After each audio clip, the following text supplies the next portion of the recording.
And now, live from Pod Cabin in Burbank, California, it's the Allison Rosen is Your New Best Friend show. Tonight, Allison welcomes a guest. She's a writer and the runner-up 8th grade class clown. It's Robin Shorr. And he's a writer and comedian who can be found most Friday nights at the Dairy Queen at the Burbank Town Center with his coterie of soft-serve swingers. It's Jordan Morris. Chef Jeff is here to let you know how to make horses think you're a delicious giant carrot. I'm her husband Daniel saying hop on board the love bus and say hello to your new best friend, Allison Rosen. Allison Rosen. Allison Rosen is your new best friend. Allison, when good times never end. Allison Rosen, doing the wavy pencil dance again. Allison's your new best friend. Hello, my little custard buns. Welcome to another exciting Thursday episode of Allison Rosen is Your New Best Friend. That especially delicious and squishy sounding carbohydrate was sent in by Matt McClellan on Patreon. Yes, I am on Patreon. All sorts of fun stuff. Bonus episodes. I was just thinking today of people I need to reach out to be guests on upcoming bonus episodes. But right now, I think I'm going to force Daniel to be a guest on an upcoming one. He just gave me a very dirty look, and also his hair looks like he's been electrocuted, and I like it. I don't know what happened today. Okay. What'd you say? I don't know what happened today. My hair is, yeah. Let's just get into that later. You're bringing some Eraserhead vibes to the podcast. He really is. It's confusing because he was wearing a hat during the intro, and then all of a sudden the hat was gone, and I'm very surprised. Yeah, I did the hat for the photo. Oh. We can't broadcast this. This is only for, people patrons? who... Patrons. This is patrons. Patreon. Right. It's like the hat... This is not hat hair, because usually hat hair is like the shape. You lift the hat off and it's like, it's as if the hat is still on. You're wearing an imaginary hat. This is the opposite. It's like his hair wanted his hair was tired of being held back and now it's just rising. It's like his hair was dough. It's like he sprinkled dough and yeast on his head, and then his hat was a moist towel. I'm really reaching back to the beginning of the pandemic to my memory of bread making. The hat was a moist paper towel, and then it fermented in there. Ooh. He's got kombucha head. I would describe the hair as just got blown up by a cartoon bomb. There you go. Just a big round black bomb with a wick coming out of it. Yes. It happened as he lifted the hat off. Like, in fact, to do a hard sell for patreon.com/Allison Rosen, but if you have access to the video, which you would have if you're at the $5 level, you could slow down the video and watch the hat release the hair, and then, back and forth and back. Maybe we could make a GIF actually of that. Sounds like a great GIF. Yeah. Great GIF or GIF. Jeff. Nope, can't do it. Don't have time today. Level where you can text me and I'll text you. Fun stuff. Sign up for a year, get 2 months free, or do it monthly. It's really your choice. Okay. Very excited to welcome all of these guests. Jordan Morris, we just saw you last week because you stepped in last minute, but this is the show that you have always been booked on since before. When you were just a twinkle in your parents' eye, they said, they announced this date before podcasts were invented, but they announced this date as the one you were going to be on. And now it's finally happening. Yeah. My mom was in the hospital. She was just blathering, about, downloadable audio and your new best friend, and they thought she was just having a bad reaction to the epidural, but what she was doing was booking me on this podcast while I was still in the womb. So prophetic. In fact, speaking of prophetic, let me introduce all the guests, and then I have a question about something my dad used to do, and I'm wondering, was he keenly aware of technological trends, or was this something everyone would have known in the 70s, which is weird because I was born in 1998. So I don't know why I'm wondering about something that I was around for in the 70s. I don't know how that works given that I'm very young. Robin Shorr, hello, welcome back. Hi, I'm so happy to be back. Happy summer. Happy I'm wearing summer. my summer pink for you. Your summer pink sweater. Yes, it's a hand-me-down from a neighbor. I love that you have neighbors that hand you down stuff. Well, it's actually a neighbor that became my very close friend, and she moved away like 2 years ago, but we're still in touch, and she still gives me her shitty clothes, and I wear them all the time. That's so nice. I don't Robin, think I've ever... it might be a little warm for that sweater. Would you consider maybe cutting the sleeves off? Oh, yeah. If necessary, yeah, but what's going to happen in the winter? Oh, yeah. Sew them back I don't on. want them back on. Sew them back on. Nice. Is that a new trend right now? Are people de-sleeving clothing? I feel like I've seen something like this on TikTok. Oh, I have no idea. I mean, but it's the only person you follow on. Is the only person you follow on TikTok Vin Diesel? Yes. No, that guy hates sleeves. I follow someone who's like teaching. I feel like there's a real thing on TikTok lately that's like, I feel like everyone on TikTok is trying to, like, looking cheap is the worst thing on TikTok. Like how to make your home not look cheap and how to make your clothing not look cheap. And so something that apparently, like, this designer who has, only 102 followers, but she'll let you know trends in clothing that make your clothes look cheap. So what they call in designer circles, if she really travels in them, are twofers, make your clothing look cheap. So a twofer is like a shirt that has an attached collar and attached cuffs of different colors. So it makes it look like it's a shirt with a sweater, but really it's just one piece. But you can like remove the sleeves on this and you can remove bits of it, like you recommended to Robin. So I thought maybe you're onto something, Jordan. No, but I am trying to get this going. If you are afraid that an article of clothing looks cheap, like let's say it's a blazer or something like that, if you're worried that this blazer looks cheap, what I like to do is I just like to tape a $5 bill to it. Yeah. Nice. Smart. Yeah. People are That's like, what whoa. you do. These guys got Lincolns to money spare. bags over there. I know. You could sell tags, fake tags, that you could attach to your clothes with like really high prices, and then people think I think I saw that at Old Navy, but it says Barney's of New York or whatever, right? $1,500. Well, then they just think you're a shoplifter. Which I guess has kind of a cool cachet to it, I guess. So maybe that works. Or many But shoplifters aren't cheap. That's true. They're just they're crafty. Yeah. Or get one of those, and you're going to have to find a stationery store or office supply store and get one of those stamps that says paid, and just get your Barney's label that says $1,500. Right. And I don't know where you're going to get that. And then just stamp it. Or it's a lot of fake work. Receipt that's coming out of the pocket a little bit. Yes. This is a good look. That was a novelty thing I feel like I saw sold at like Urban Outfitters in its heyday, was like a fake bank note or a fake bank like receipt that you could keep in your wallet, and then if you had to like give somebody your number, you would write it down on that, and it would look like. But they weren't from real banks; it was just from like International Money Bank or something like that. Like, it was not convincing. And just playing that out for a second, let's just say it's a heteronormative situation and a guy buys that and writes down his number and gives it to the girl. Is the girl supposed to be like, oh my God, he goes to Bank of America.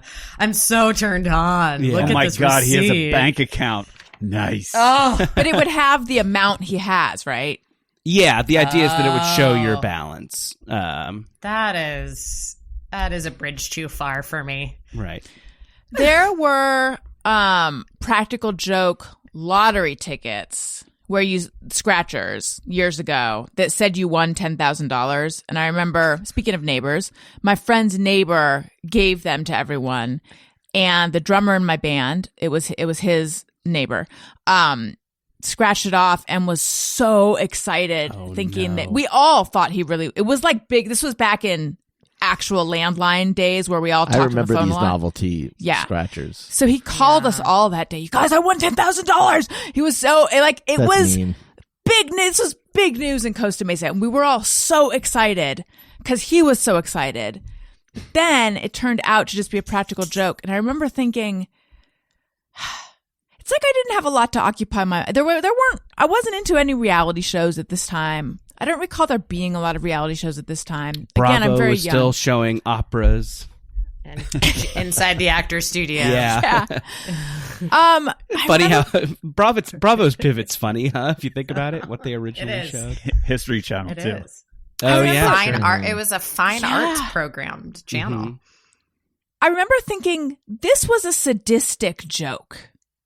But I Yes, don't think it was that's mean. That does not sound fun at Yeah. all. Like, It and is, how do you but- break it to the person? Like, how do you just like, what a fucking bummer to have to do. My sense was he didn't think that although he gave them to a lot of people, and I don't remember, maybe I didn't know the other people. I don't think he thought that it would go that far. I think he thought that somehow people would realize it was fake, but I don't know why they would. But yeah, I remember thinking like, this is so cruel. It's like that. It's like there's that kind of dude that is not funny but tries to do this kind of joke. It's like if you ask like a waiter, like, "Hey, can I use the bathroom?" and he's like, "No." And then you just sit there for 5 seconds and he's like, "All right, it's over there." Like, it's like, who enjoys that? I'm not having fun. Or do you like this? Like, it's just kind of that zone of like, why would anyone enjoy any of this? Yeah. What's the joke? I got worked up again over this very non-important interaction I had on an airplane many, many, many years ago, where I asked a flight attendant, "Do you happen to have any AA batteries?" "I don't have AA, I don't have AAA, I don't have B, C, or D." I was like, okay. She had that answer ready? Yeah. Wow. I mean, Do people ask for these things a lot on airplanes? I don't know, but she wanted to let me know. I might not have gotten all the batteries she didn't have exactly correct, but she went into like a spiel of all the batteries she didn't have. She's like, "I do have those tiny watch batteries, though, if you need one of those." But only she's like, 52, 36. I've got a nickel And- cadmium. I don't know. Maybe she was just being sassy and spirited, but what I took from it was I'm a real moron for asking, how dare I assume that she might have a battery. Right. When I felt like I was properly like apologetic in even asking, but I was staring down a flight of like, oh, my Discman doesn't work or whatever it was that I needed. But she was really letting me know like how stupid I felt like my question was really stupid from her answer. You Just should've said- a simple no would have sufficed. You should have Simple said, no. I bet I can charge my Discman with your zinger. Mm-hmm. Oh. It was a real burn. You know, I have not Sick even burn. I am still recovering. I haven't even introduced everyone else. Daniel, we already talked about your hair, but hello and welcome to the show. Hi. I'm just imagining if Bravo's old programming had their modern marketing. So it would be like, on the next hour is the Santa Fe Opera, only on Bravo. It'd be James Lipton talking to Wallace Shawn, but he would have to throw champagne in his face and argue about something he posted on Twitter. That's right. So I remember Inside the Actors Studio, but it was also a lot of opera. And ballet, I feel Ballet, like. yeah. It was not a channel you stopped on. Let me put it that way. And I was attuned to the arts at the time. Like it was for supposed to- older people. Yeah, it's supposed to be like a cable PBS, I think. I think that would be the pitch. And then along came Andy Cohen with Wow. his big ideas. Yep. And then he sorry. turned it into something people like to watch. Can you believe that guy? Yeah. I bet there were people who were bummed, older people. Yes. Oh, yeah. Let's find them if they're still alive. That would be talk to funny if them. PBS just tried that pivot too. Yes. Only on PBS. Antiques Roadshow, but it's all dildos. And Jeff Fox joining us. Hello. Hello, thank you. Oh, thank you. So in Daniel's intro, he referred to your horse bite, Jeff. Yes. But I couldn't remember, and you might have mentioned it on the last show. Where did the horse bite? I know Ireland, but where on your body Please were say you the bitten? tuchus. Please tell me it was on your tuchus. It bit me in dingle. No, it bit me on my forearm, right in the middle of my forearm. Like my arm was extended and it bit me kind of across both of the bones, so I could kind of feel the bones squished together. Oh, yes. Ugh. And what were the circumstances?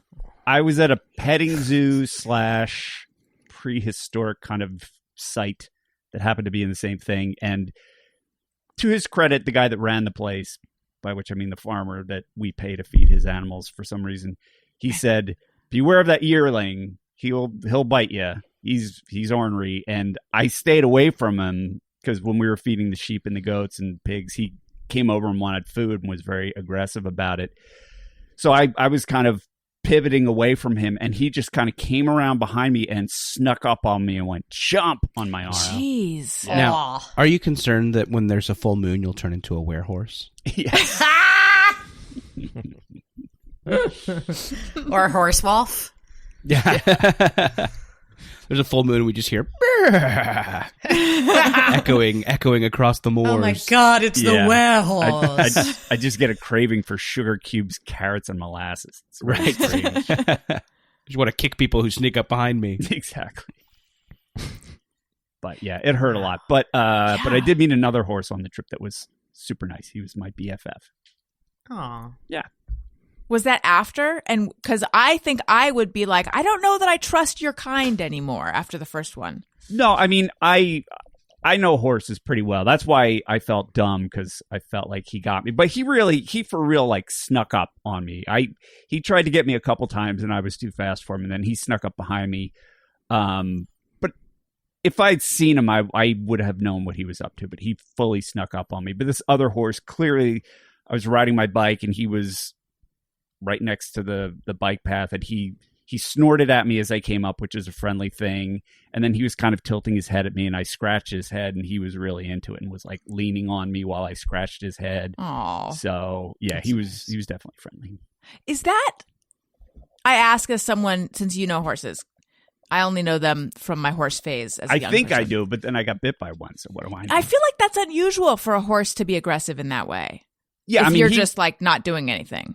he's a yearling, so he's basically a puppy of a horse. Mhm. So he's just a little rambunctious. And we were feeding food to all of these other animals, and he Right. wanted some, but I think he would have bit me anyway. They're just rambunctious. But yeah, horses aren't too aggressive unless you're kind of messing with their foals. But usually you can kind of see it coming. You can tell. And Well- usually when they give you trouble, they move their head up and down horizontally. So as long as you're not standing behind them to get kicked or standing over them where they can rear their head up at you, you're pretty safe if you're along the side of them. Mhm. But yeah, he was like a yearling ninja. Just all of a sudden, out of nowhere, my arm was being chomped. Yeah. Ouch. Would you So say like I said- chomping at your arm or champing at your arm? Chomp. Oh, Crunch. great question. Which was all in good fun. All right. So here's my question about my dad that I mentioned earlier. Yes. So way back in the old days, when TVs were, I guess, tube televisions, we would watch like Mr. Rogers or whatever. And my dad would say, he would joke that if you put the camera, and it was like a 35, like a old camera too, not one of those like poof, dust cameras that you had to sit Right, for you an have to hour hide for. under a Wasn't sheet that while old. you're taking Yeah. a picture. But I think it was For some reason. Why did they have to do that anyway? I don't know. It was like a 35 to millimeter see camera. what they were something. shooting, maybe? I don't know. Maybe. That if you put it on the TV, then you could talk to the TV and the people in the TV could hear you. And of course I knew this was not true, but we used to Wait, pretend. Put your still camera on top of the TV? Yeah. So he would put the still camera on the top of the TV facing us. Not that different a lens. setup. So so maybe where you're going is, did your dad kind Predict of anticipate Zoom. webcams? Right. He Yeah, sounds I like mean he it's did. the exact. It's the same. Like But you could chat with the gang from Three's Company. yeah, it's the same setup as what I'm staring at right now. Yeah. It's the obviously I knew he was joking, but still we'd pretend to be like talking to Mr. Rogers, or we'd like yell things at. But it's also, I feel like, almost the production of a disordered mind too, in that I feel like that's like a thing of like thinking that you can talk to your but except that we were very aware that this was just a joke. He didn't Mindy really Cohn think did that to me. What, Daniel? He didn't really think that. No, he didn't. But I feel like but I feel like wanting to be able to interact with people that you see in a small box is I like think that the crazy person thinks they are doing it. Yes. I guess you're right. So here's the question though. Do you think that was it clear that eventually it was going to go that way and that that's where the camera would have gone? Or is it just coincidence that that is where the camera went on screens? Or did he somehow predict it? What year? This would have been, I don't know. Actually, I said 70s. It probably would have been like early 80s. Because I know that at one of the World's Fairs around that time, AT&T, I think their pavilion, they did have video phones, and that's how they had it. So it's possible he'd seen something like that. Those are not Big Macs, Shelley and John. We went to Epcot in the mid 80s, and I remember in that big dome, that big silver dome. I don't know what's in there now, but TikTokers are in there now. A bunch of Frozen stuff. Yeah. Frozen's Pavilion of Doom. But I remember that in order to make a reservation at an Epcot restaurant, they had different countries. You could eat in Japan, you could eat in Mexico. You just had to stand in front of the screen, and like a lady would be like, "Where would you like to go tonight, little girl?" I mean, like she saw us, and it like blew our minds. And this was probably 86 or 87. So maybe your dad was capitalizing on the idea that he had young kids who wanted to talk to the screen, and he was giving you guys a way to do it, weirdly. Right.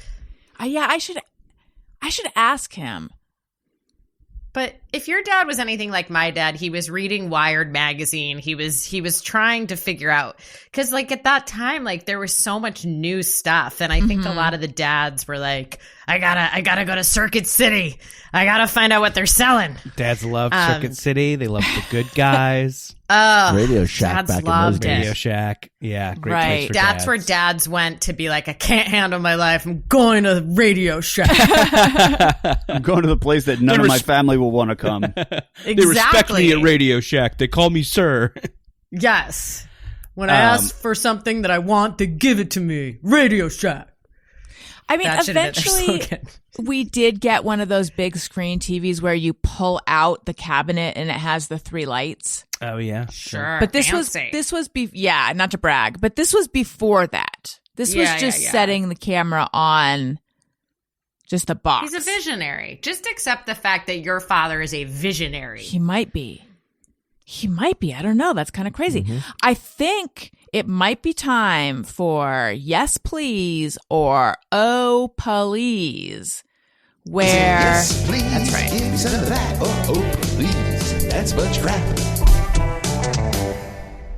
This is where we talk about something highly controversial. People get canceled for this. We're not looking for diplomacy. I'm looking for your hot, raw takes, whatever you feel, off the cuff.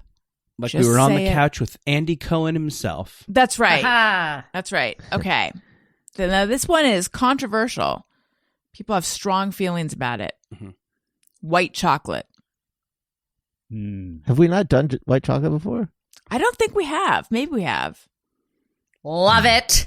Love it. Wow. Love it. Wow. Can't get enough. Wow. Yes. You know that not a lot of people feel that way, Robin, right? I was given white chocolate as a young child, and I was entranced. I couldn't believe that the white thing I was eating was chocolate. And I just, ever since, I've been like so enamored, hypnotized by it, I would almost say. Love it. Wow.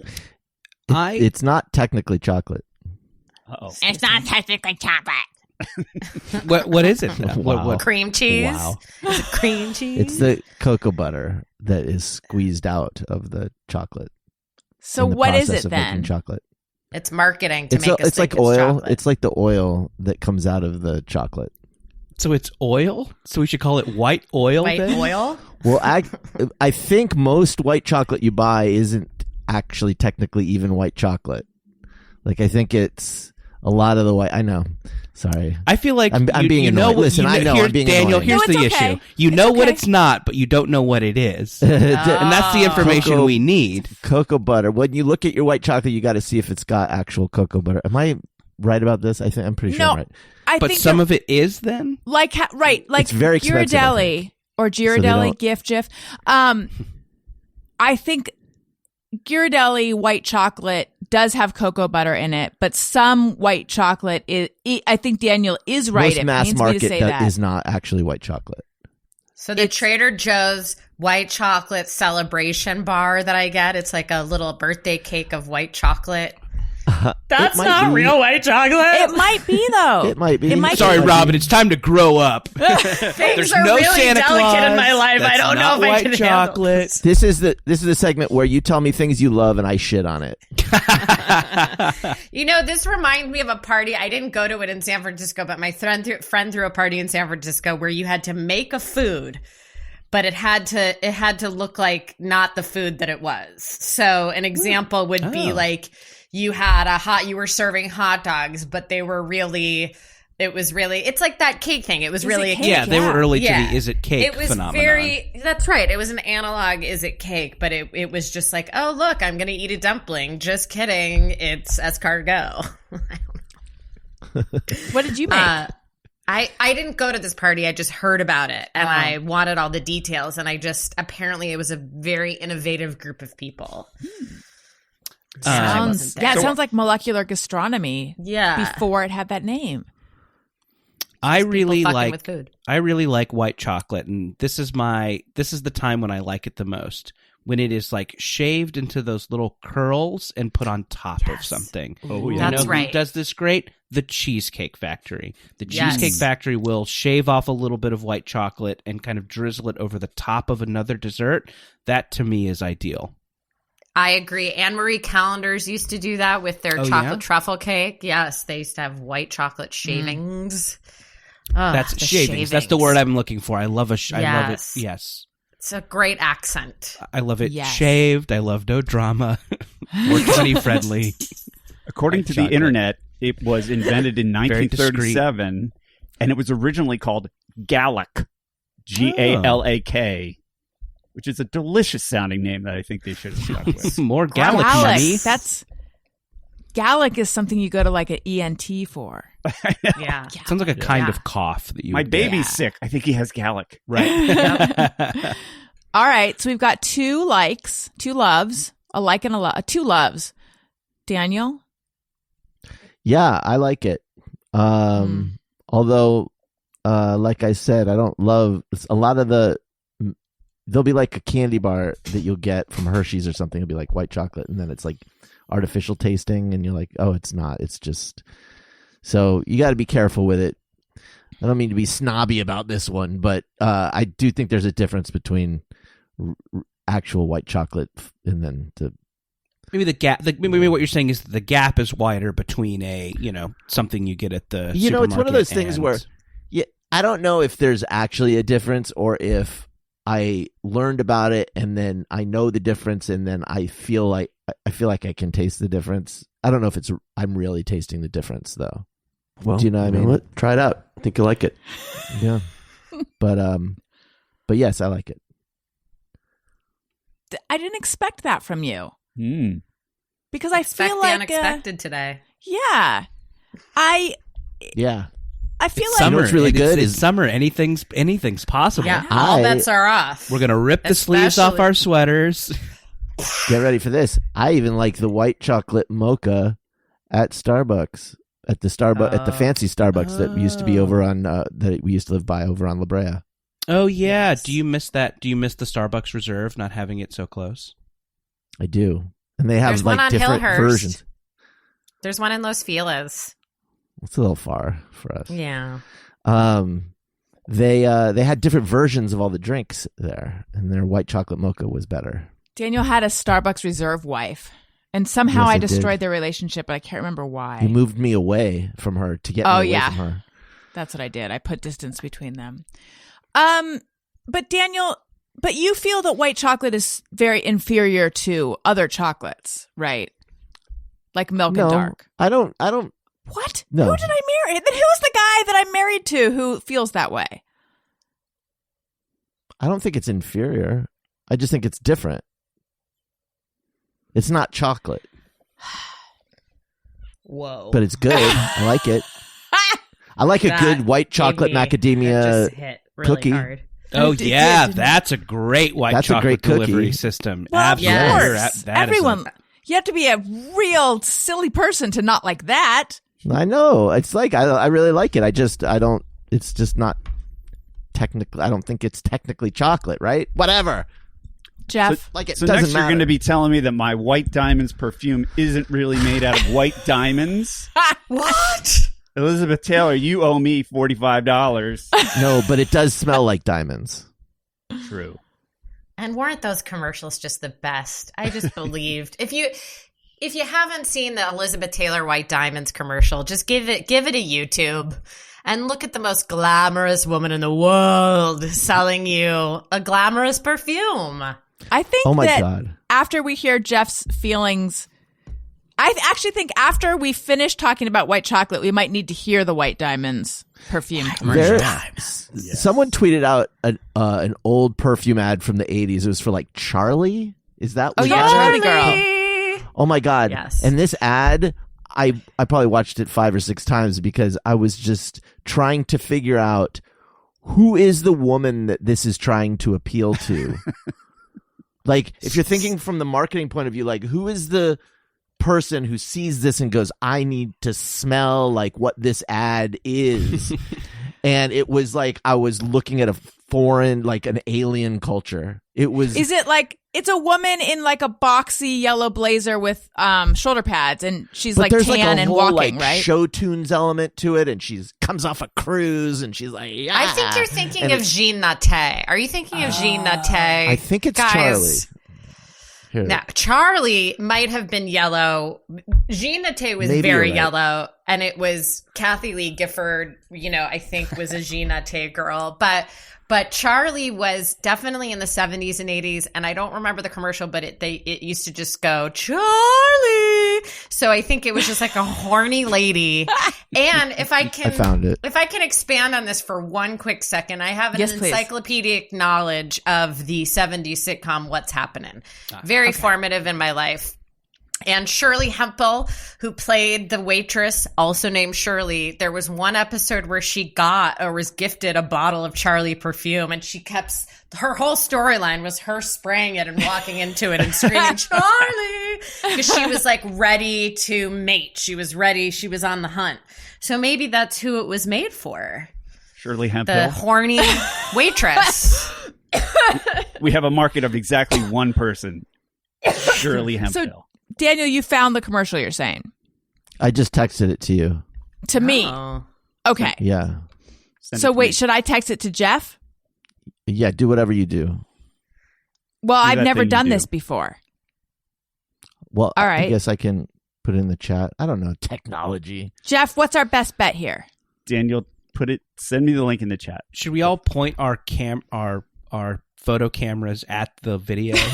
Let me call my dad. Talk to Point it. it at the TV Yeah. and talk. Yeah, can you put it in the chat, Daniel? Do you know how I'm to do trying that? to get it. I had it on a different device is why I did it that way. Point your Okay. camera towards Epcot Center. Right. Yeah, I'll put it in the chat. Hold on. It's like one day it'll be like, is this something that's going to be in the future? Like anything. Your dad could have. I know.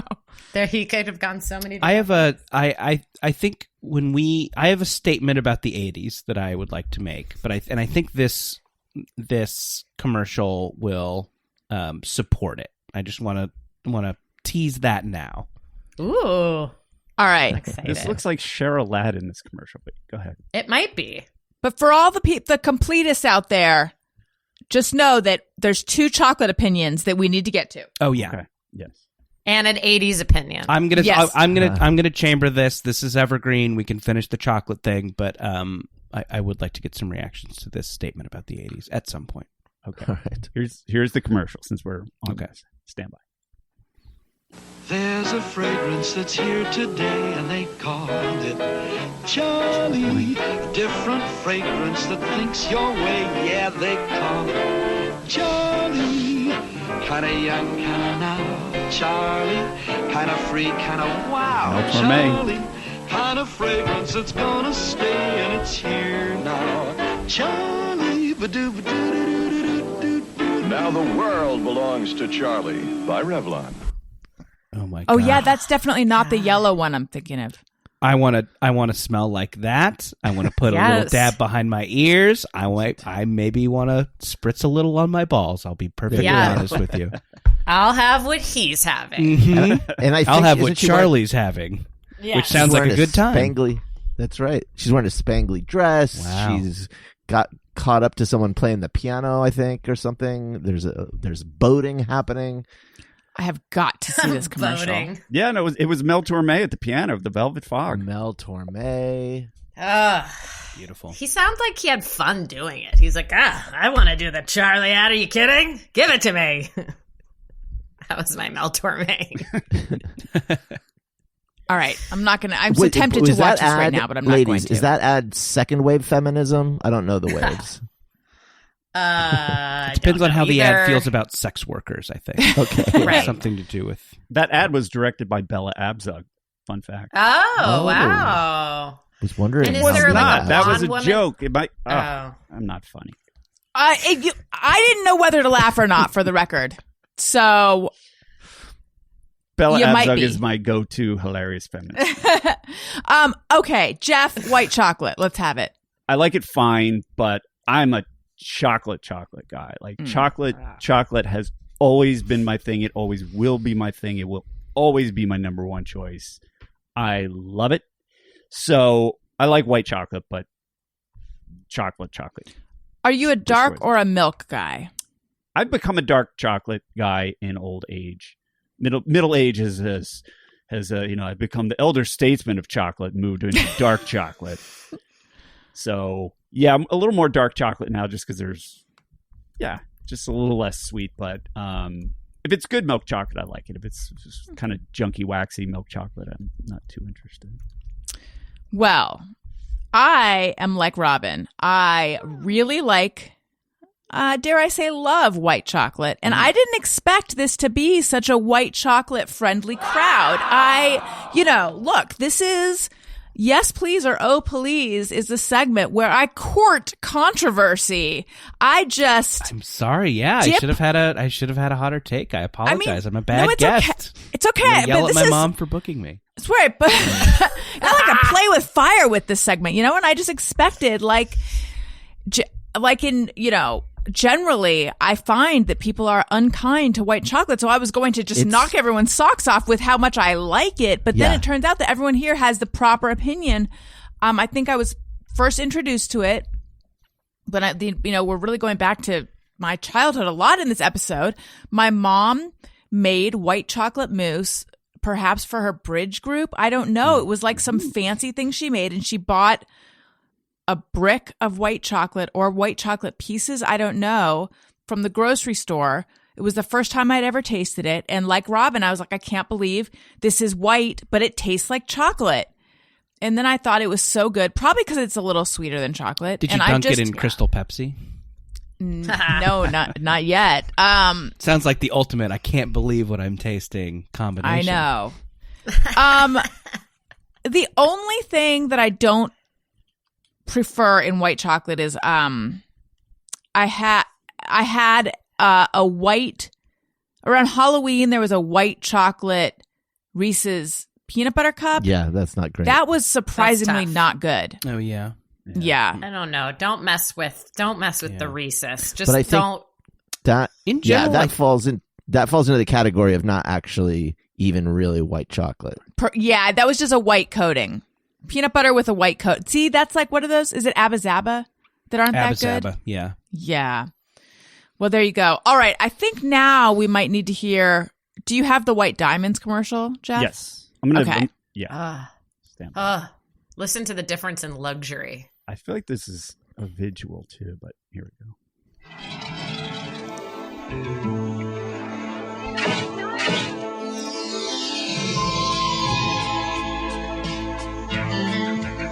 Transported.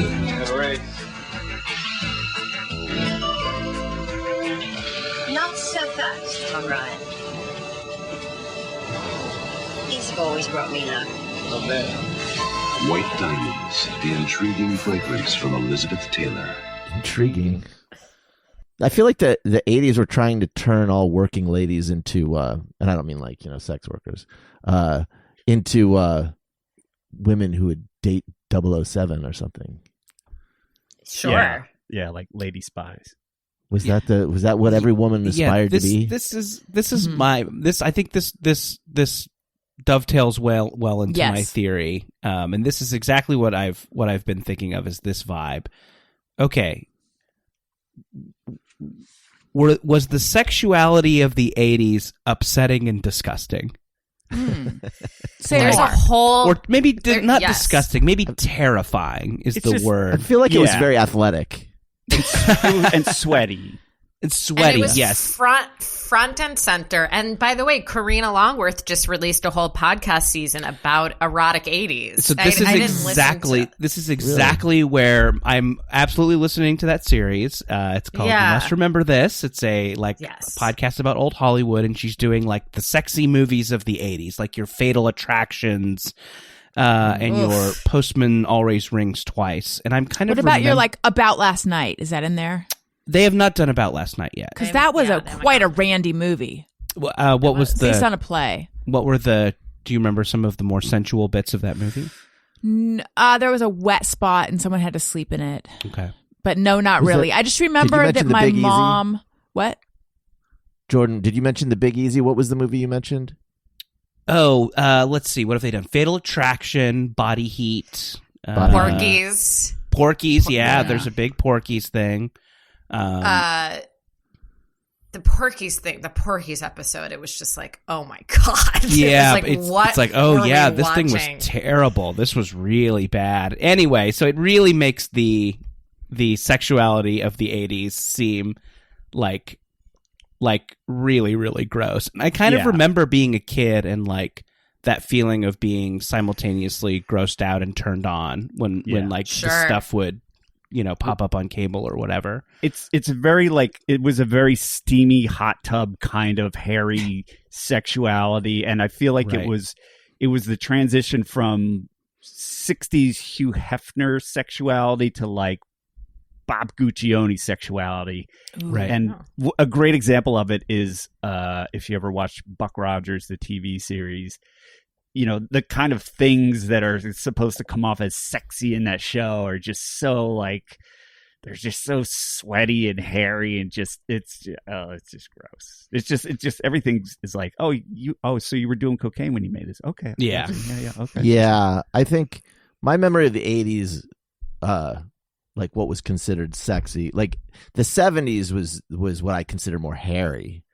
And you're talking that was literally just like bare chests, bare hairy chests, and people just like, just letting it all hang out.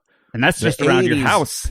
Zing. The 80s, cocaine is really, to me, what defines that in hindsight. It's like, what was sexy was like shoulder pad, like a very harsh athleticism. Like women were supposed to have a very athletic build. You had like, and it was just like, yes, when you have sex, it's like a workout.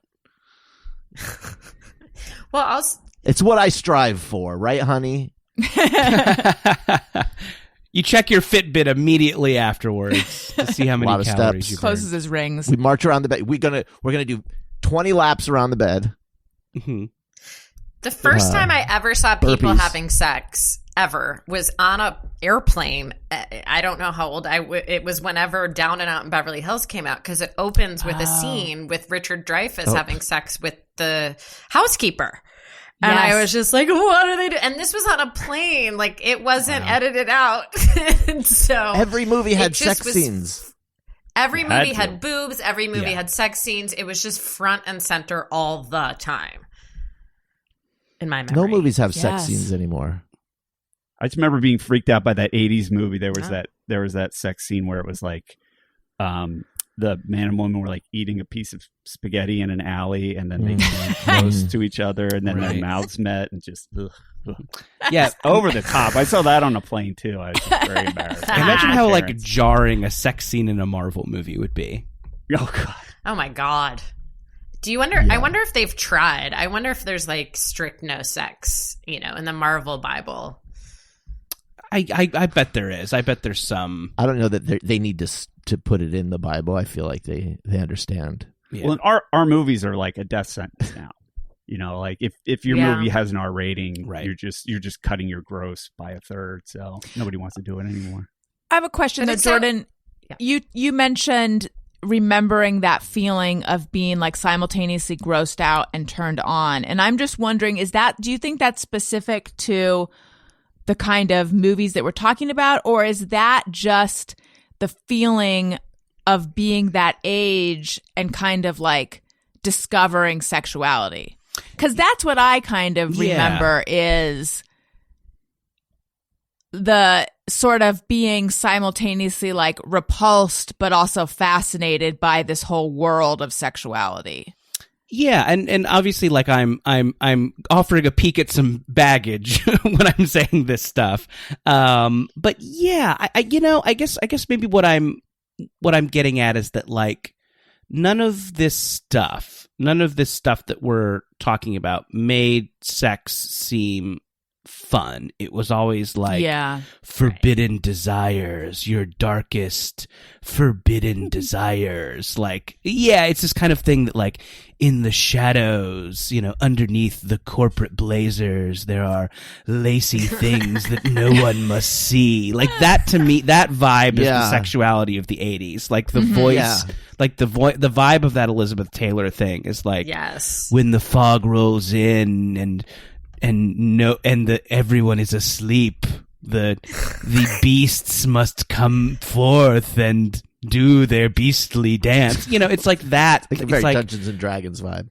It's more menacing. The White Diamonds ad is so much more menacing than the Charlie ad. Right. The Charlie ad is like, hey, let's have sex or not. I don't care. Keep playing. Yeah. And It's interesting I think because that kind of. Oh, sorry. Go ahead, Daniel. No, I was just thinking, like, from the point of view of who I was in the 80s, which was a kid, I totally agree. You're right, Jordan. Like, but what it was like the projection of what adult sexuality was seemed very unappealing to me. Yes. But then there was, at the same time, tons of these really low-budget sort of movies aimed at teenagers that had a different angle on it that was.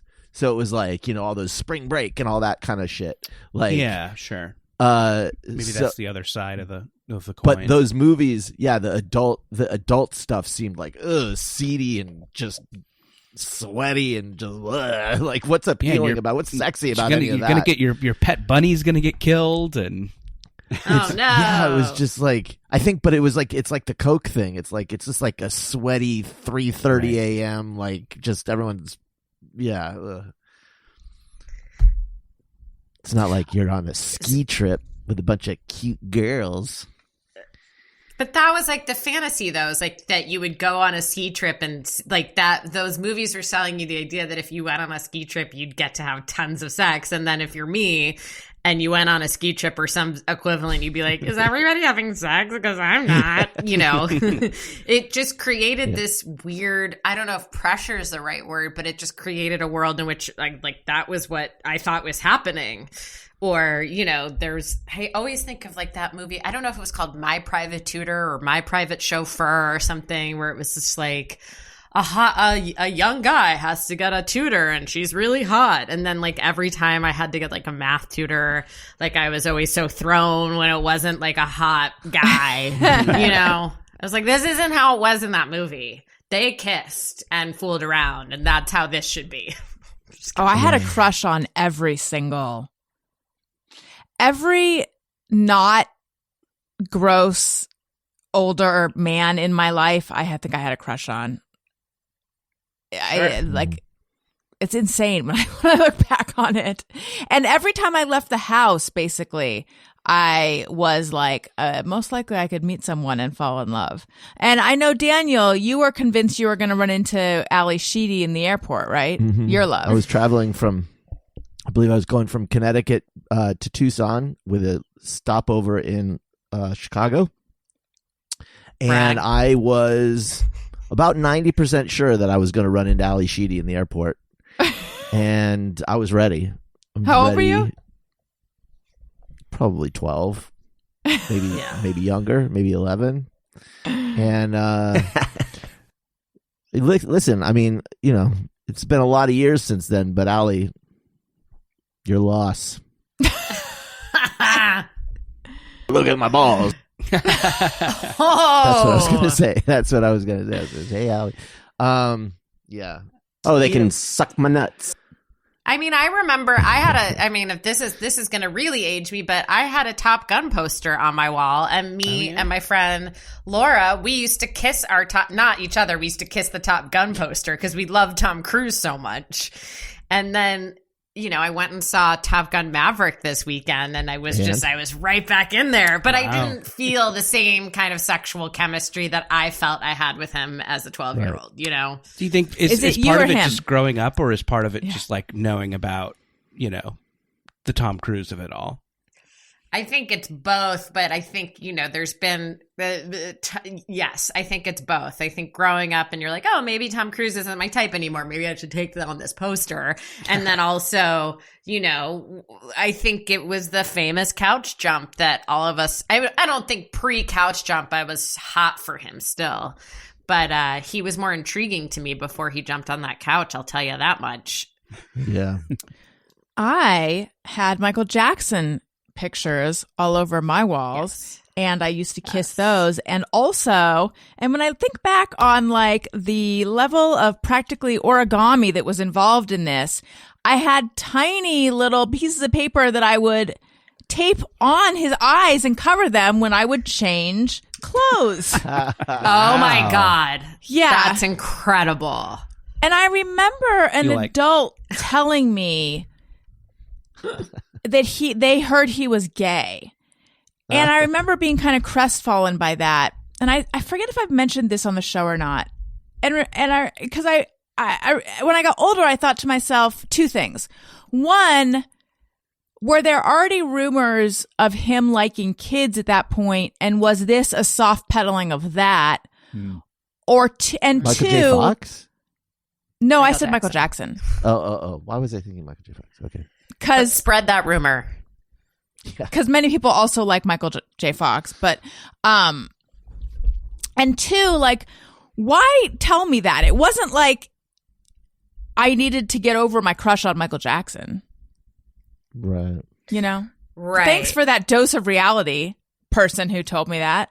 I don't know. Was it maybe his voice back then that made people think he was gay? Like maybe. That was a big thing. Yeah. But the accusations I don't think started until I listened to a great deep dive on all those accusations. I don't think they started till the early 90s. Okay. So I then could be wrong. So maybe I that could be was wrong. that would, you know what? Given the time, it would make sense, like his dancing and his voice, that people might have been like, oh, he's gay. So yeah, that would make sense. Anyway, I was a kid. I didn't need someone talking me. It wasn't like I was about to really date him.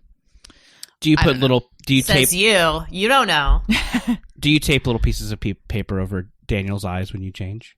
I do. That's where that's where that comes. He from, hates it, but it's just makes me feel more comfortable. I can't help it. Speaking of eyes, I want to tell you guys about Warby Parker. In fact, if you can see this video, I am putting on my Warby Parkers right now. I exclusively wear Warby Parkers. I have 2 pairs of glasses.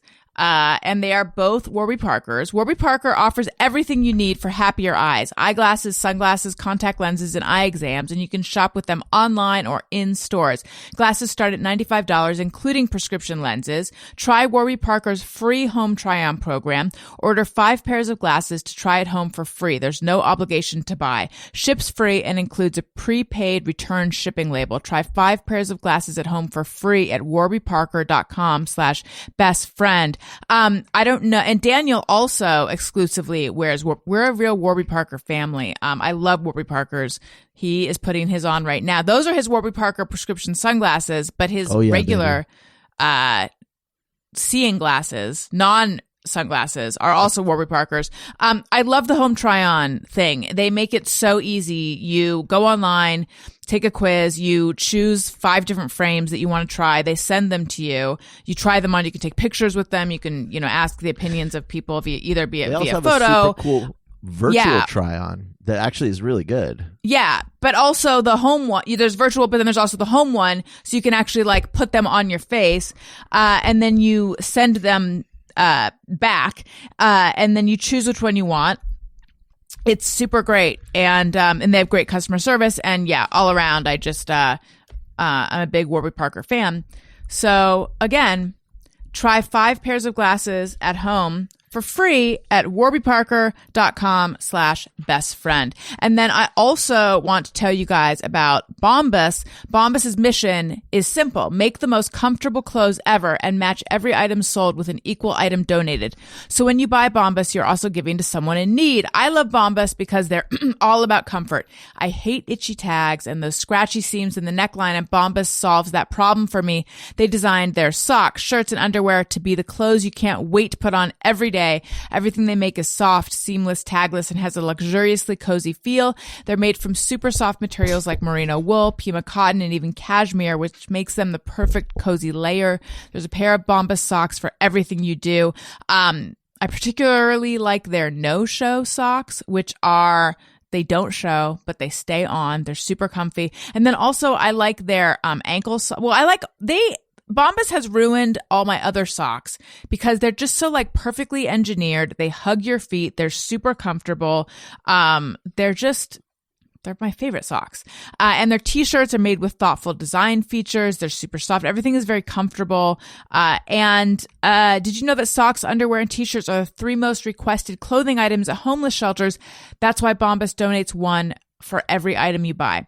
Go to bombas.com/bestfriend to get 20% off your first purchase. That's Bombas, BOMBAS.com/bestfriend for 20% off.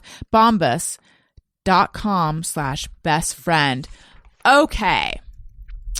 You know what I was thinking? At different times in my life, there has been something that I've looked forward to every day. Something like small that has made getting out of bed easier. For example, and it's like cliche, but I've really looked forward to the coffee that I'm going to drink in the morning. Or I've really looked forward to like if there's a TV show I'm really into, or a book, or a this or a that. Oftentimes it is coffee. And right now, maybe my coffee routine is getting stale. I don't know what it is, but and of course I love my children and my husband and blah, blah, blah, blah, blah. But there's like nothing really that each morning, and I'm not talking about being depressed, even though I'm always a little bit depressed all the time. But I'm just saying like, there's not like that one thing that I'm like, oh, that's like giving like a little bit of sparkle to my day or my morning. Do you guys have any one thing right now? Quants. Gosh, that's a very interesting question. I think I am discovering that more now, like, now that stuff is open, I am just making so many hang plans. I am just like such an extrovert. I just like need that friend energy. I just need that like companion energy. So yeah, I am just like getting a drink with whoever wants to get a drink. And I am just like any like person I kind of worked with a couple years ago who wants to grab lunch. I'm like, yes, great. Here's 5 suggestions. Who wants to see a band that I heard once on KCRW and I think I kind of liked them? They're coming to town. We got to go, So I think I definitely am like over like cramming myself with hangs because I'm like just enjoying them so much. Like every, just like happy hour I go to, every like, schmoozy coffee that's kind of not productive. I'm really enjoying like any live music thing. I'm still not to the point where I want to go see improv again. That's when I'll know I'm really desperate. But and maybe you haven't had COVID, right? I did have COVID. Oh, you did? Yeah. How was that for you? I had it around Christmas and it was fine. I got the old Christmas Omicron and I had a little sore throat for a couple days and it was fine. So yeah. Is your brain smaller? Yeah, me brain is little. I was trying to think of a funny way to say that. I don't think my brain is smaller, but it might be. How would you weigh know? My brain. So yeah, I mean, that sounds like someone whose brain is sounds like what someone who's okay. I haven't even had it, and my brain shrank. That sounds like what someone whose brain is smaller would say. Is what I was trying to say, and I'm so glad I've stopped the show to make that point. I got my bumper dinged at the swat and gobble. So yeah, and obviously like trying to be careful and doing stuff outside and wearing a mask if you go inside and all of that. But yeah, I'm just enjoying hanging, and that has given me a kind of excitement to get out of bed that I haven't had in a while. So nice. What about you, Robin? I will say I really look forward to that first cup of coffee and just sitting and looking at my phone in those early parts of the morning. But I will say this, and this isn't going to answer the question. I have found the need lately to unplug from the Matrix. And I'm trying to do Instagram right now only on the weekends and not looking at Twitter or all the dumb websites that I look at first thing in the morning. I'm trying to fill my eyes with something new because I just wasn't looking at interesting stuff or stuff, or stuff that was stimulating or truly made me curious. But I think for me, the bigger problem is that I have a bad attitude towards summer. And I know that sounds antithetical to our sweater. The sweater says otherwise. Sometimes I was told my first year as a TV writer, you got to dress against your mood, and I never forgot it. But no, my mood is fine. I just feel like summer's a weird time, and weird things happen in the summer. And in the last 3 days, this is going to be really sad, but in the last 3 days, Friday to today, I've had 2 very close friends lose their dogs out of nowhere. Gosh, and I'm like, my reaction was fucking summer, man. Yeah. Here you came again. And then last year, my next door neighbor, not the person who gave me the sweater, but my next door neighbor died in the house during the summer in an accident. See, and so I just have a trouble with it. For me, all your summer feelings for me are, I feel all that, but just specifically August. The only good Daniel's birthday is in August, but other than that, a lot of like the locus of bad shit that's happened in my life has happened in August. But it's good to know it can bleed into other months as well. That's pretty. Oh, that's sad. Were these dogs older dogs? No, it was like totally what Sadie's best friend just collapsed the other day, and then my dear friend Eden's dog died this morning of pneumonia, and it's just to have to, I of course want to be supportive, but I blame you, Summer, and I hope this isn't a pattern of things to come, but I just feel like because summer represents less control and less structure, I just feel like things run amok, and I especially, August is when all the therapists take off traditionally. I didn't know that. Yeah. It is. It's true. Oh, well, they all go to like a therapist island. They all go.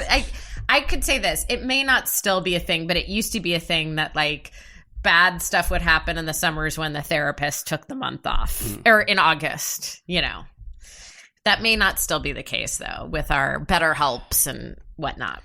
Robin, you and I need to get together and eat white chocolate and talk about how much summer can suck. I don't trust summer. I hate it. When I think of summer, I think of a cassette tape just melting in the back of a car. Nothing Specifically, good. Aerosmith's Greatest Hits, because that was the one that, for me, that melted. That was a great one. I for me, it. I was such a camper. I went to camp from like third grade until I was in college. And then when you realize like, oh, I'm out of college and people have to do stuff in the summer, like life just continues, it makes me mad. Yeah. But back to this coffee that you're drinking while you're not looking at apps. Is this like a French press? What kind of coffee? It's a Keurig. It is a Keurig. Same. It is San Francisco Bay. They have the compostable pods, so I don't feel bad about it. It's called San Francisco Bay French Roast, and I really enjoy it. I really like it. It's actually good coffee. But I'm a morning person, so I will tend to get out of bed no matter what. What but time? That first cup of coffee is time. What time? Like what time are you getting up? Around 7. I mean, right now around 7. If I'm not working somewhere specific, I still get up early, but I go to bed really early too. I'm a lot of fun. What time do you go to bed? I go to bed around 10. Oh, I like that. Thank you. But last night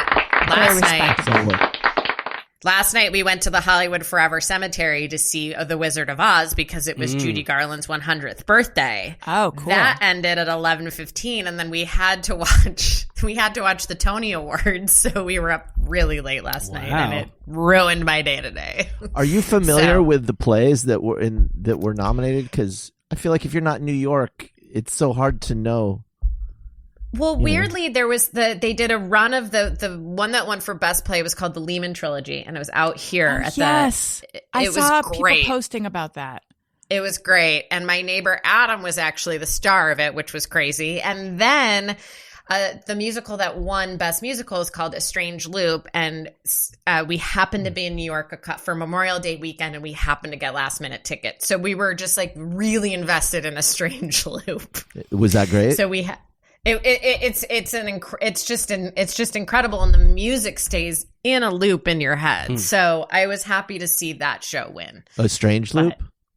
A Strange Loop. It's brilliant. It's brilliant. It's about a guy named Usher. Well, the composer's name, the guy who wrote it, is named Michael Jackson, first of all. But he named the character in his show Usher. And it's about a man who finds love in this club.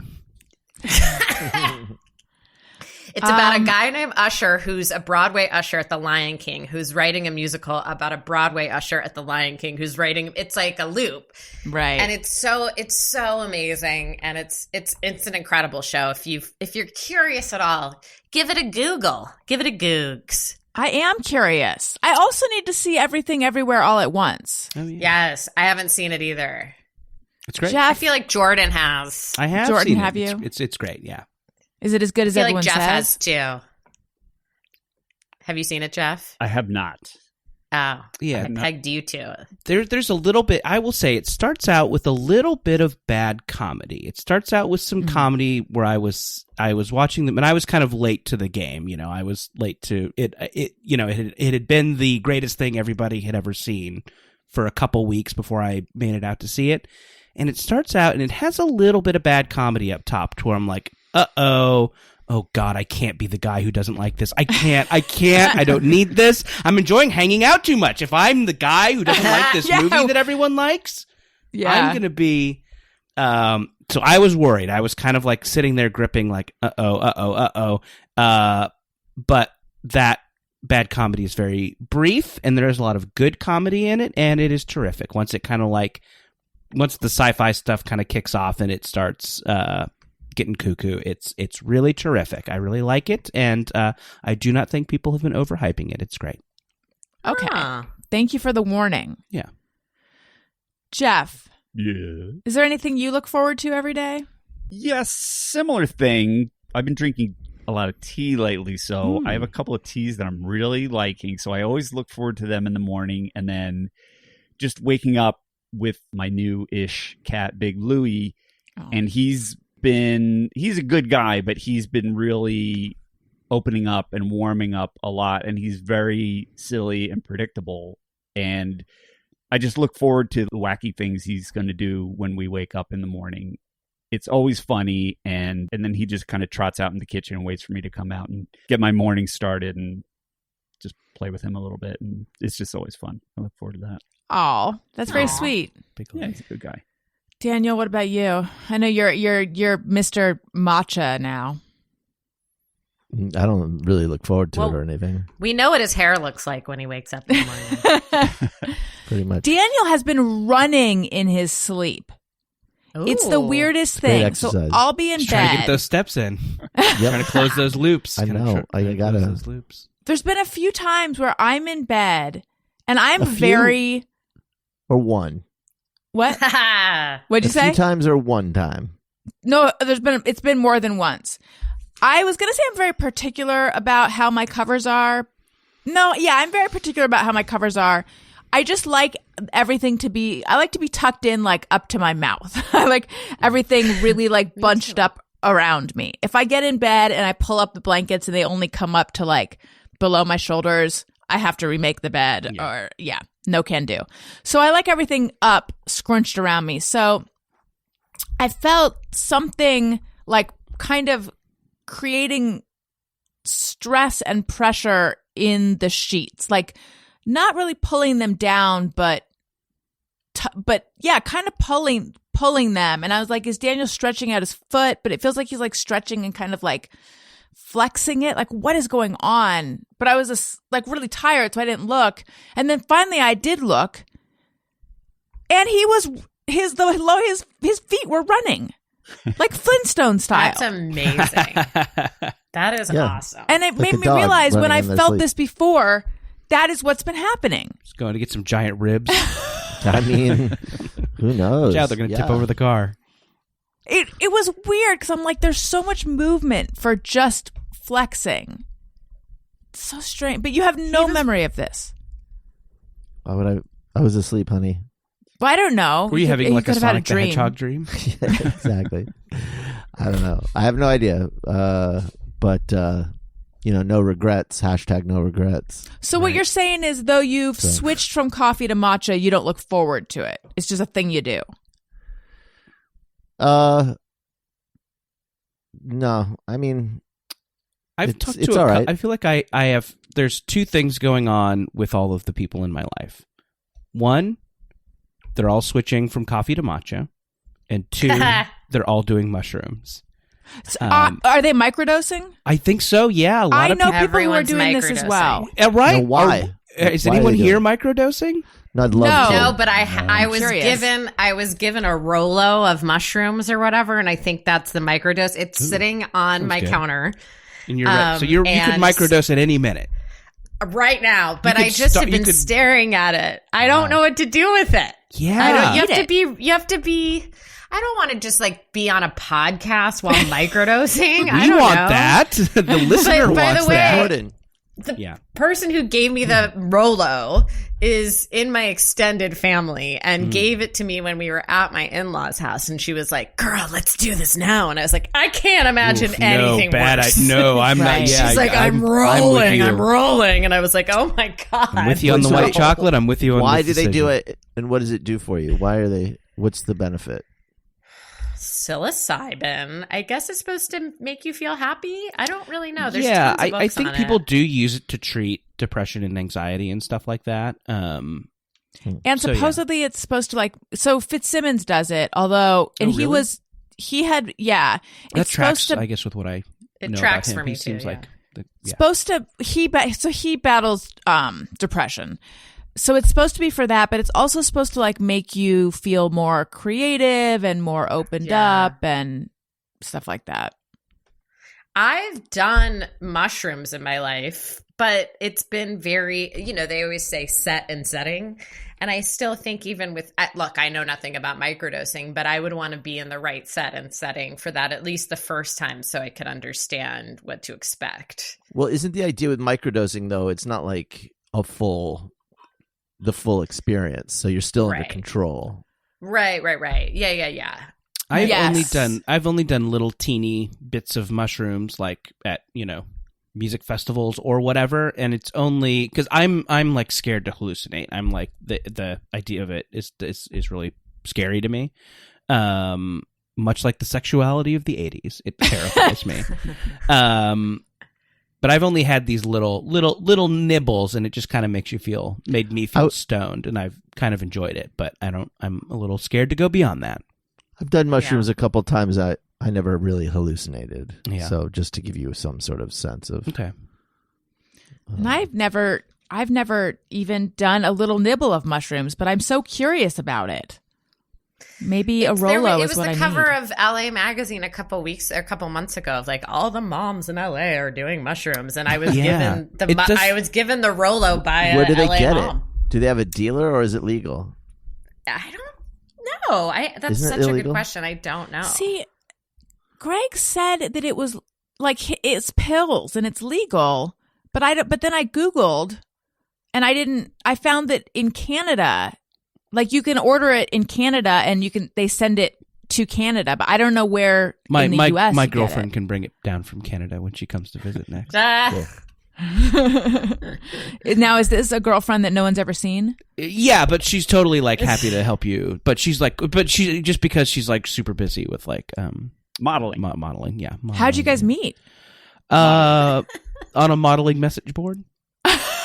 Oh wow! Yeah, I did a little modeling too, so I like to. Oh, that's cool. She's real. So and let's I love like move on that the to another models have topic a now. message, and I love the yeah, they modeling do. Like, let's not board. talk more about it and ask me details about it because that's like boring, and like so. Let's just not make me. That's great though. I'm happy that you found love. Yeah, thanks. Yeah, it's me great, and Canada's great, and it's all just great. I'm just really excited. How long have you guys been going out? So why you switch to matcha, Daniel? Why did you switch into matcha? I heard it had more caffeine, and I was kind of like getting bored with coffee. Like I lost my taste for coffee, but I didn't want tea. And so I tried matcha and I thought it tasted good. And so that's it. I don't know. I may just switch to like a ground up Adderall or something. I don't know. That was another phase in my friend group, the Adderall phase. Now everybody's doing mushrooms, but there was a little Adderall phase. Sounds like a better phase now. All right, I want to tell you guys about Policy Genius. If someone relies on you financially, a child, a parent, or even a business partner, life insurance gives you peace of mind that they have a financial cushion if something happens to you. Policy Genius is your one-stop shop to find the insurance you need at the right price. Head to policygenius.com to get started. In minutes, you can compare personalized quotes from top companies to find your lowest price. You could save 50% or more on life insurance by comparing quotes with Policy Genius. The licensed agents at Policy Genius are on hand through the entire process to help you understand your options and make decisions with confidence. The Policy Genius team works for you, not the insurance companies. Policy Genius doesn't add on extra fees. Policy Genius doesn't sell your info to third parties. They have thousands of 5-star reviews across Google and Trustpilot. They have options that offer coverage in as little as a week and avoid unnecessary medical exams. Since 2014, Policy Genius has helped over 30 million people shop for insurance and placed over $150 billion in coverage. Head to policygenius.com to get your free life insurance quotes and see how much you could save. Again, that's policygenius.com. Okay. I think we have time. Is it okay if I have some breaking news for Daniel Quantz? Breaking news for Daniel Quantz. Yes. Breaking news. Hang on. Yeah. Thank you. Thank you. Guess what today is, Daniel? Guess what today is. It is June 13th. National Matcha Day. Close. Today happens to be Ali Sheedy's birthday. Wow. And here she is. Ali, come on out. How did I miss it? Well, like, that's very exciting. Yes. So, Ali, this one's for you. It's not too late, Daniel. Allie could be having a wonderful birthday with me right now if she had just gone to O'Hare in 1984. Does she have a Chicago connection? Well, those movies all took place in Chicago, I think. Because it looks like she's a New York gal, but yes, those movies were all Chicago based. She's divorced, Daniel. I feel like I could probably make that happen now. D-Quant's on the Snappy. What is she up to? I'm gonna guess she's on Jag. She was on something recently. Oh Definitely my god, a CBS show. Yeah. She has appeared in the episode Leapin' Lizards of CSI, in which she played a woman who murdered her boyfriend's wife while mixed up in a cult. She was also in an episode of Psych, and she's been reprising that role for 3 seasons. If you're ever wondering where someone is from, whatever ever happened to so-and-so, it's one of 2 things. They're either on a CBS show or they are running some sort of new age self-help guru thing. Right. Oh, she my God. She was married to David Lansbury, the nephew of Angela Lansbury. So she has one son who is now a trans man who Sheedy supported during his transition and said she's learned from. Oh. But nice. But then she filed for divorce. So, Done learning. Knows? Murder he didn't write. So Lansbury reference. That's good. I liked it. Sorry. And there's a Janet Lansbury also, who I think is Angela Lansbury's niece, but I'm forgetting the exact relationship, is like a parenting guru. And the New Yorker wrote an article about her, and she has a podcast about parenting. And the Lansbury family is just so prolific. Yeah, she's a former model. So Jordan, she might know your girlfriend. Yeah, she's going to be on your message boards. Yeah, I'll ask around on the message boards. Let's do an iTunes comment of the week. Now, oftentimes we do a positive and a negative, which is to let you guys know that I keep it real. We don't have a negative this week. Haters, you just got to try harder. Allison wants your iTunes comments. Allison wants them, yes she does. Please leave her some iTunes comments and don't forget to click 5 stars.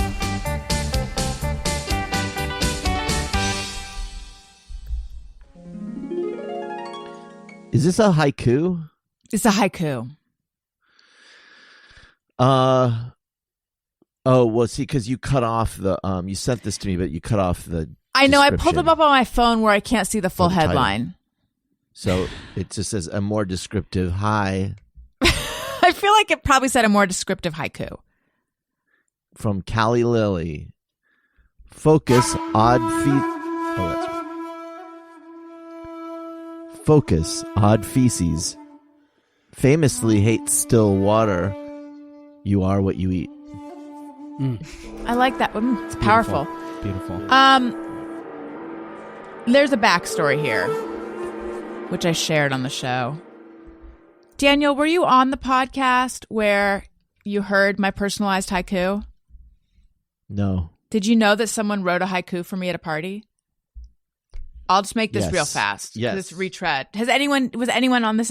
Anyone here on that episode? Okay. I don't think So I went to Jackie Johnson's baby shower. Jackie Johnson, by the way, is now a couple days past her due date. This baby. Yeah. Well, she better induce if her baby wants to be a guest on Allison Rosen as her new best friend.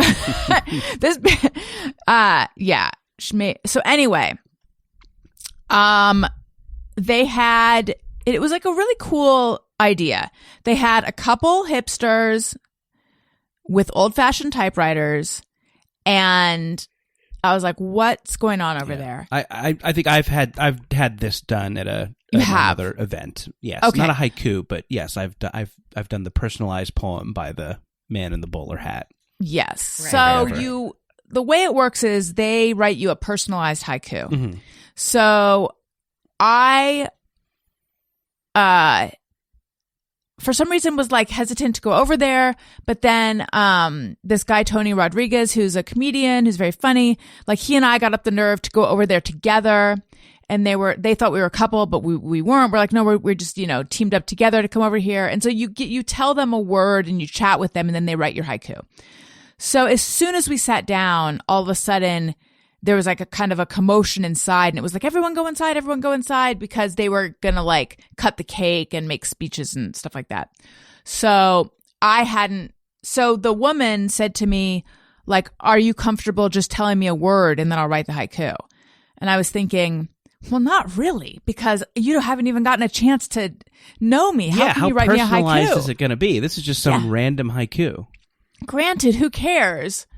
I guess I do. Yeah, no, I would want the full experience. I wouldn't want to feel like it was. No, I'm with you on this so far. Right, but I didn't say that. Instead, I said, "Sure, My word is confidence. She's like, what's your word? And I said, I said it like this, confidence.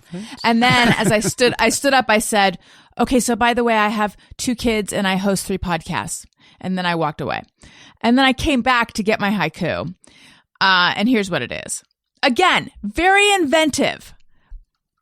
But Tony, not Tony Thaxton, Tony Rodriguez, his word was like journeys, and his poem was like, apparently everyone was just fawning all over it. It was amazing. It involved peaks. I mean, it was just amazing. Here's mine. Recorded voice strong, schedule busy, heart full. You know you got this. You know you got this, girl. That sucks. That's bad. A lot. Sorry, but Hey, no, and this person's writing, 35 haikus a night. That was the general consensus. There was someone there who's like, that's like the Pacifica commercial of haikus. And I was like, it kind of is. It is. There's But so why much is it- more than Yeah, that. why is it so bad though? But then I felt like, well, how can I really be upset? She didn't really talk to me. She didn't talk to me at all. But I did spend time thinking, what vibe am I giving off? I'm Yeah. giving off this vibe. I just don't like the part where she seemed to think that you needed a pep talk. Well, I Right. did say my word is confidence. Well, you gave off "I need a pep talk" vibes. I guess so- I did. but that's not. And obviously she has a lot of respect for podcasters, because I think, what she's projecting is this is hard work. It takes up a lot of time. So she obviously respects the art form, which I appreciate. Yeah. I don't think she liked you. I think you're right. No, Passive aggressive haiku. I think clearly the vibe I'm giving off is very milquetoast mom, and I need to work on that. Here we go. Let's try it again. We'll give you a practice session. You got this, girl. Allison, Yeah, you got this. Allison, what is your word? I'm sorry, but do you know what's in the? I think "you got this" is such kind of a cliche now. It's just something that's on a wine glass you get at Target or something like that. So I think there's that element. There's a little bit of a cliche, right? That Yeah, people when can I got sense. my haiku done, it said, "I don't skinny dip, I chunky dunk." And live, laugh, love. So it just seemed very. Right. It's not a bald spot. Yeah. It's a solar panel for a sex machine. Sure. Right. Right, And then but it just but said, that haiku writer was at Home Goods. Exactly. yeah, mine just said Taco Tuesdays. Right. It's wine o'clock somewhere. Mm-hmm. So Daniel, read the new one Don't again. talk to me till I've had my haiku. Hang on. Okay, it says, focus, odd feces, famously hates still water, you are what you eat. I like that. I feel Should've been. seen. It has a point of view. It has a point Yeah. of view. I feel like that's good. You guys, this has been delightful. Oh, it's always delightful. It's the most delightful. It couldn't even have been more delightful. We didn't even get a chance to talk about whether Michael Peterson is guilty or not. He's real so fast. guilty. Oh, he is, So right? guilty. Fucking Who's guilty. that? Yes. Staircast, the staircast. Oh, okay. The That's your staircase. podcast about the staircase? That's The when staircase. you simulcast the staircase. Yeah, and don't worry, that's not a spoiler because it's a case from a long time ago, and it's been the subject of many documentaries and podcasts. So Yeah, I Well, it's haven't not a watched the spoiler. We live. don't I know. haven't watched the thing with Colin Firth. I tried to watch it and I couldn't for various reasons, and it just made me revisit the case. And I was like, oh yeah. He fully killed her. Yeah. And he killed his first wife. So probably, yeah. who also ironically and coincidentally fell down a staircase to the first wife's death. Yeah. So, They do a good job of making you doubt it for a moment, and then you come around, and then if you're me, you're like, I can't believe they made me doubt it. But yeah, as Daniel points out, it's not really a spoiler since none of us actually know. But okay. no, it's Yeah. not the owls either, by the way. It's Yeah. not the owls. And if you don't know what I'm talking about, just Google Michael Peterson owl theory. Yeah.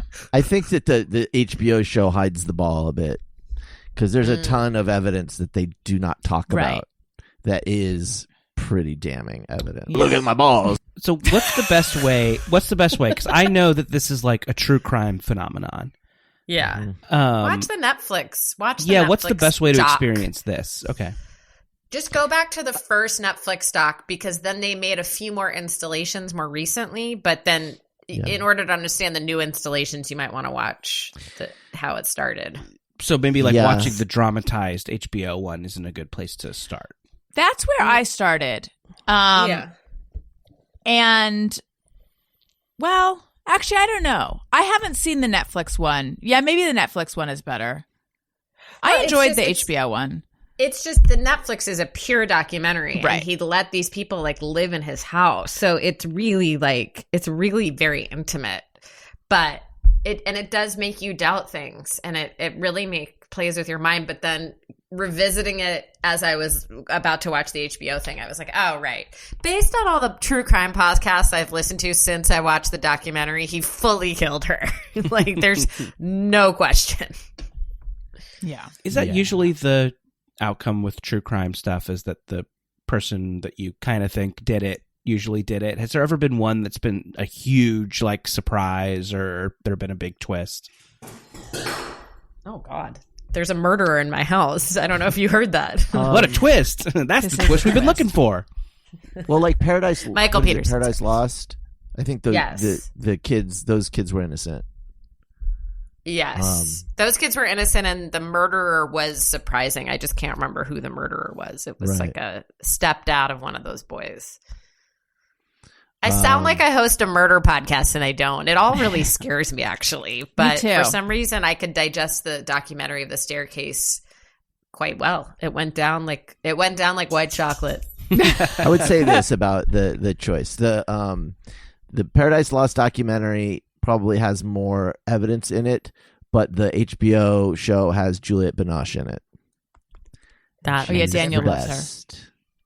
It's not her birthday today. Let me look up. If it's her birthday today, oh my God. A choice of ladies. Tell them what you call yourself. What? Oh, no, her birthday's March 9th. No. Yeah, we missed it. Sorry, guys. Yeah. She is gorgeous. Make sure to send her a Jib Jab e-card. Daniel, are you going to tell them what you call yourself, or are you saving that for a tweet? I'm a Binoche bro. Yes, you are. Right. You guys, this was so much fun. Listeners, if you like what you're hearing and you want Daniel to read one of your reviews out loud, perhaps, leave us a nice review on Apple Podcasts, please, or wherever you're listening. 5 stars. Follow me on social media at Allison Rosen. Don't forget, I'm on Patreon, patreon.com/Allison Rosen. And listen to my other podcasts, Childish and Upworthy Weekly. And Jordan, where do we find you? I do a chat podcast called Jordan Jesse Go. Allison is a frequent guest. We always love it when she drops by. Jordan Jesse Go. You can get that at MaximumFun.org or wherever you get podcasts. Wonderful. Robin? I'm on Instagram trying to be only on the weekends, but it's not working out great. It's a good thing to shoot for. I'm trying. It's at Robin Shorr, and I promise to make my weekend Instagram stories entertaining. Salad. Oh, that's just... Jeff, you've outdone yourself. Salad. Daniel? You can find me at Daniel Quantz on Twitter and Instagram, and I will be testifying this week at the January 6th trials in Washington, D.C. What will you wear? Pull the sleeves off. Yeah. And Jeff? You can find me on Twitter at Colonel Jeff Fox. And if you're interested in some political podcasts, you can try the Axe Files with David Axelrod. This week, David's guest is John Dean, who was the former White House counsel to Richard Nixon and a key witness in the Watergate hearings. Wow, cool. So, good interview. All right, everyone. Thank you so much. Listeners, thank you for listening. I love you. You matter. And hey, Allison? Yes. You got this. Thank you. Hey, listeners, you got this.